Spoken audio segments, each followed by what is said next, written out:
welcome or welcome back. My name's Liz. If you're new here, then this is where I record all my health related symptoms and issues for a condition called MCAS. This stands for mast cell activation syndrome. If you want to know a bit more about the condition itself, then please let me know in the comments and I'll happily make a video going through it in more detail. Today we're going to be setting up week 3 in the Hemlock Oak K5 horizontal weekly planner. These are the previous weeks. I'm finding so far that it's working well. There are some occasions where I forget to fill out things and I have to come back the next day, or I just forget to do it.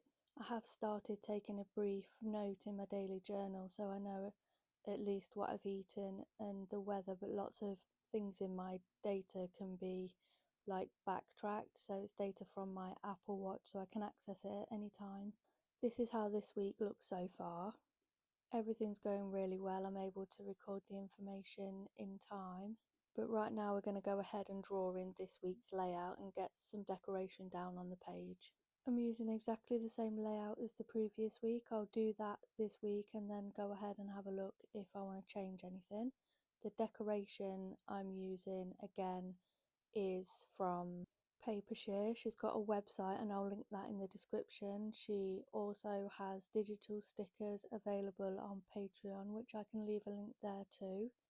And she also has a free range on her Facebook group, so go and join her Facebook group if you're interested.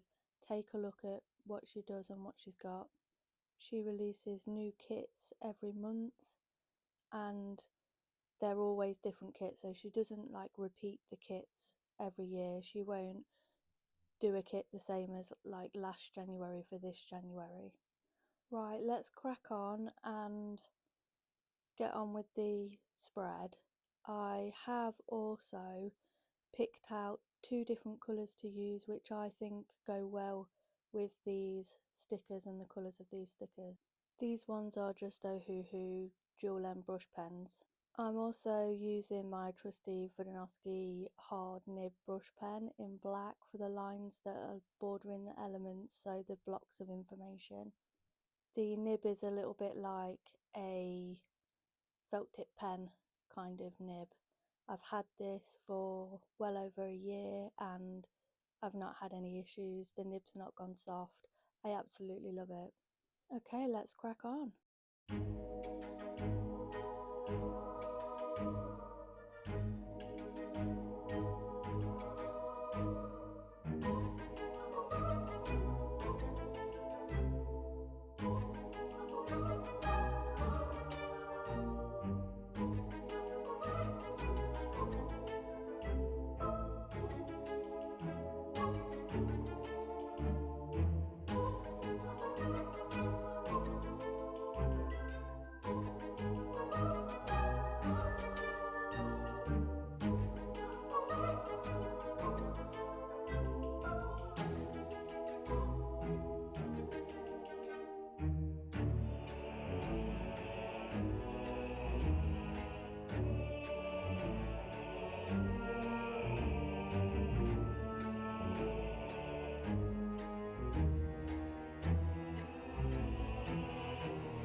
this week's layout complete. I'm really happy with it. I'm going to use exactly the same layout, and like I said, I'll reassess it at the end of the week.